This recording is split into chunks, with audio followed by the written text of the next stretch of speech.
என்னமா கவனிக்கிறாங்க அந்த பொண்ணு வீட்ல? ஆமாமா. அக்கா கூட நல்லா பேசுறாங்கல்ல? யார் நானா? நான் எப்பவுமே நல்லதானே பேசுவேன். நான் 2 வயசுல இருந்தே பேசுவேன் இல்ல பாஸ், மகா கிட்ட பேசுறீங்க. சரவணன் மாமாவை கட்டிக்க போறாங்கல்ல, அவங்கள சொன்னேன். நல்ல பேசுறா, நல்ல பொறுப்பான பொண்ணாதான் இருக்கா. ஓவரா வர்ணிக்கிறா. எனக்கு என்னமோ நம்ம வீட்டுக்கு செட் ஆயிடுவான்னு தான் தோணுது. ஏன்னா மூக்கு புடப்பா இருந்தா சில நேரத்துல இப்படி எல்லாம் யோசிக்க தோணும் கொஞ்சம். ஏதோ சொல்லி வச்ச மாதிரி எந்த குறையுமே இல்லாம பெர்ஃபெக்ட்டா இருக்காங்க. இப்படி பொருளிய கிளப்பி விட்டு என் பொழப்புக்கு உழ வச்சுட்டு போயிடாரா ஜேம்ஸ். ஏய், அதுல என்னடி தப்பு? கமெண்ட் இருக்க மாதிரியா தூக்கி அடிச்சிரும் பாத்து.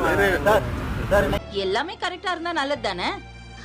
இல்ல அத்தை, இவன் சொல்ற மாதிரி சின்ன புள்ளத்தனமாவுல இருக்கு. ஏதோ செட்டப் பண்ணி வச்ச ஒரு நாடக ஒத்திகைக்குள்ள போயிட்டு வர மாதிரியே ஒரு ஃபீல் ஆகுது.